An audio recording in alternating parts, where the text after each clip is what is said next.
E agora, para fechar, uma dúvida que todo mundo tem: como fazer a prescrição basal de hidratação e de eletrólitos para um paciente em dieta zero? A gente já viu na aula que a necessidade basal de água é de 25 a 30 ml por quilo por dia.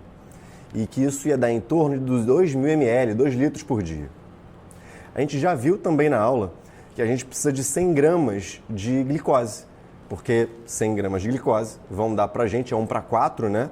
400 quilocalorias por dia, que é o suficiente, ou pelo menos o mínimo, para você não entrar em cetoacidose de jejum. Se a gente for considerar que é 100 gramas por dia e que um soro glicosado mais fisiológico seria o de 5%, para não aumentar muito o índice glicêmico, né?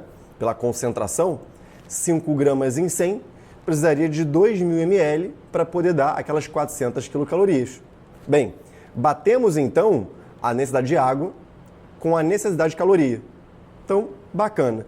Se o paciente não tiver restrição hídrica, em tese, você poderia dar 2 litros de soro glicosado, que já estaria dando também o aporte volêmico e glicêmico para esse paciente. O sódio, a gente tem uma avidez por sódio muito grande, né?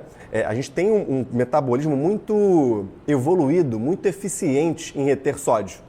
Então, nosso sódio normal é 145, a gente precisaria de 80 a 145 mEq por dia para poder manter esse sódio basal. Então, se der 80, menos do que eu tenho de concentração, a gente já conseguiria manter esse sódio equilibrado. Então, eu vou acrescentar 1 a 2 ampolas nesse sorinho glicosado de 2.000 ml.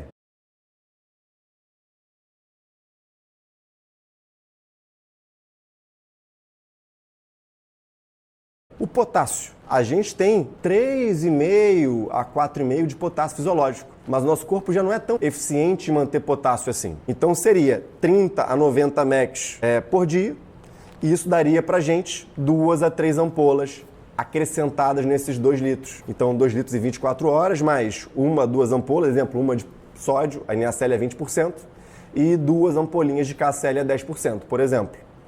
E o magnésio, pessoal? O magnésio é 0,3 a 0,5 mEq por quilo por dia. Ele já tem uma continha já mais por quilo.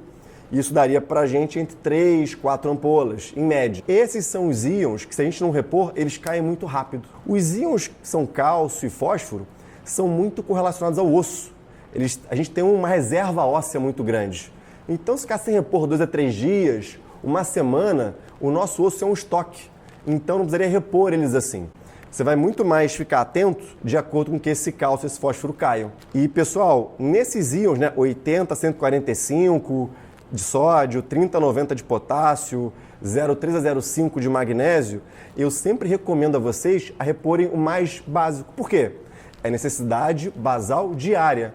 É muito melhor você colocar o basal mínimo e depois acrescentar do que você colocar no limite superior, fazer um acréscimo de íon além da conta, que é iatrogênico, e depois ter que tirar. Então, melhor do que dar Lasix ou qualquer coisa parecida, é você já trabalhar com a parte do limite inferior, porque qualquer coisa no dia seguinte tem um laboratório e você aumenta essas ampolas diárias ou parte uma reposição de uma etapa, conforme vocês já aprenderam ao longo dessa aula inteira. É isso. O cálcio e o fósforo a gente já comentou que não precisa repor. Se ficar em dieta zero por 3 a 5 dias, mais do que isso você vai repor naturalmente. Então, tranquilo. Se preocupem com esses de cima, tá? Que são os mais importantes. Só um adendo. Se vocês tiverem um paciente com restrição volêmica, aí não faz sentido dar 2 litros de soro glicosado. É melhor você dar, por exemplo, um soro fisiológico que vai ter 154 mEq de sódio, conforme vocês já viram naquela planilhinha nossa, e vocês vão repor essas 100 gramas da maneira mais concentrada possível,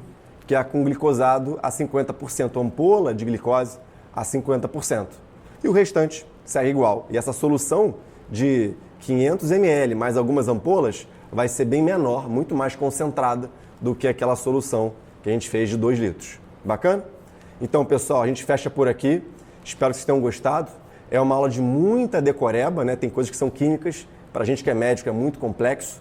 Mas a gente tentou passar para vocês a melhor possibilidade de protocolo possível. A que era mais validada pela literatura e a mais sincera com a prática, o mínimo de racional para vocês conseguirem, pelo menos, entender a parte que dá para entender, né? Porque tem muita coisa que é informação fria. Pessoal, um grande abraço, que eles aproveitem e transformem isso no melhor cuidado para o paciente de vocês e para a segurança de vocês. Um grande abraço.